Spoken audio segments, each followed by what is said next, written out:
चलिए आज एक टेस्ट करते हैं। आपके हिसाब से फाइनेंशियल सक्सेस की सबसे बड़ी निशानी क्या है?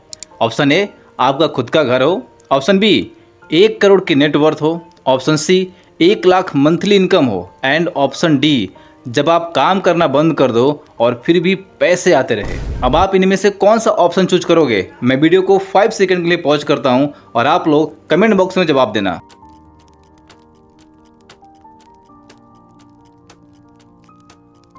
देखो, मैक्सिमम लोग अपनी पूरी ज़िंदगी ए, बी और सी के पीछे भागते रहते हैं, लेकिन जब रिटायरमेंट का टाइम आता है तब उन्हें पता चलता है कि यार असली गेम तो कुछ और ही थी। और सबसे शॉकिंग बात, आज लाखों लोग बिना जाने एक ऐसी फाइनेंशियल मिस्टेक्स कर रहे हैं तो उन्हें रिटायरमेंट की एज तक तो पहुंचा देगी, लेकिन रिटायरमेंट तक कभी नहीं पहुंचाएगी। मतलब आपकी लाइफ में एक दिन ऐसा भी आ सकता है कि जब आप काम नहीं करना चाहोगे, बट पैसे की वजह से आपको उस काम को करना पड़ेगा और शायद आप उसी रास्ते पर हो। अगर मैं आपसे पूछूं कि आपकी लाइफ की सबसे एक्सपेंसिव परचेज कौन सी होगी, तो शायद आप घर, कार या फिर बच्चों की एजुकेशन का नाम लोगे, right? But the truth is, इनमें से कोई भी आपकी लाइफ की सबसे महंगी चीज़ नहीं है, वो है आपकी रिटायरमेंट। फॉर एग्जाम्पल, मान लेते हैं कि आज आपके घर की मंथली एक्सपेंस 40,000 है, यानी साल का हो जाएगा लगभग 4.8 लाख रुपीज़। अब मान लीजिए अगर आप 60 साल की एज में रिटायर होते हैं और 85 साल तक जीते हैं, मतलब अगले 25 साल तक आपको कोई सैलरी नहीं मिलने वाली। यहाँ पर एक सिंपल मैथ लगाते हैं। आपके साल का एक्सपेंस हो गया 4.8 लाख रुपीज़ इंटू 25, आंसर आता है 1.2 करोड़। यानी कि अगले 25 साल तक आपको जीने के लिए 1.2 करोड़ रुपए चाहिए।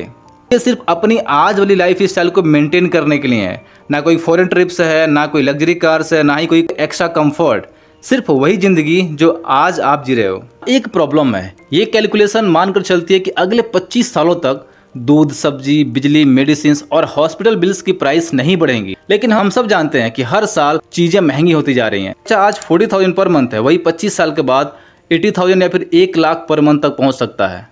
खर्चा डबल हो गया तो रिटायरमेंट के लिए जो कॉर्पस चाहिए उसे भी डबल करना पड़ेगा। इसलिए रिटायरमेंट के लिए रिक्वायर्ड कॉर्पस 1.2 करोड़ नहीं बल्कि 3 करोड़ या उससे भी ज़्यादा हो सकता है। इंडिया हो या फिर कोई भी कंट्री हो, लोग पूरी ज़िंदगी मेहनत करते हैं पैसे कमाने के लिए, लेकिन बैठकर ये कैलकुलेशन नहीं करते कि यार जब हम रिटायर हो जाएंगे तो हमें जीने के लिए कितना पैसा चाहिए। और ये रिटायरमेंट क्राइसिस शुरू होती है क्योंकि नंबर्स कभी झूठ नहीं बोलते। इंटरेस्टिंग बात पता है क्या है? जब आपको घर लेना होता है तो आप सालों तक उसकी प्लानिंग करते हो, डाउन पेमेंट करने के लिए एक एक पैसा जोड़ते हो, ईएमआई को कैलकुलेट करते हो और लोकेशन को कंपेयर करते हो कि किस जगह पर घर लेना सही रहेगा। रिटायरमेंट को आप इग्नोर कर देते हो, जो शायद आपकी लाइफ का सबसे बड़ा फाइनेंशियल गोल है। पर एक और प्रॉब्लम शुरू होता है और शायद ये मिडिल क्लास का सबसे बड़ा फाइनेंशियल इल्यूजन है। अब मेजॉरिटी ऑफ लोग सोचते हैं कि यार मेरे पास तो अपना खुद का घर है तो रिटायरमेंट की टेंशन क्या ही लेनी, या फिर बच्चे सेटल हो जाएंगे तो बुढ़ापे में देख लेंगे। एंड ऑनेस्टली पहली नज़र में ये लॉजिक काफ़ी रिजनेबल लगता है, लेकिन कि आप अगले 30 सेकंड के लिए इमेजिन करो, आज से 35 साल बाद सुबह के 7 बजे होंगे हो, बॉडी पहले से नहीं रही, डॉक्टर ने कुछ मेडिसिन प्रिस्क्राइब की हुई हैं, हैंड्स पेन कर रहे हैं, आप बालकनी में चाय लेकर बैठे हो और तब फ़ोन पर एक नोटिफिकेशन आता है बैंक बैलेंस का। स्क्रीन को खोलते हो लेकिन कुछ सेकंड्स के लिए बिल्कुल चुप, क्योंकि आप रियलाइज़ करते हो कि सैलरी तो 10 साल पहले ही बंद हो चुकी थी, सेविंग्स खत्म हो रही हैं लेकिन खर्चे नहीं। इलेक्ट्रिसिटी बिल अभी भी आता है, मेडिसिन अभी भी लेनी पड़ती है, हॉस्पिटल बिल्स पहले से कहीं ज़्यादा हैं, इन्फ्लेशन रुकता नहीं, और सबसे बुरी बात, आप काम नहीं करना चाहते लेकिन पैसे की वजह से आपको काम करना पड़ रहा है। अब ज़रा सोचिए, क्या ये रिटायरमेंट है या एक ऐसा डार्क फेज है जहाँ पर आपको मजबूरी में काम करना पड़ रहा है?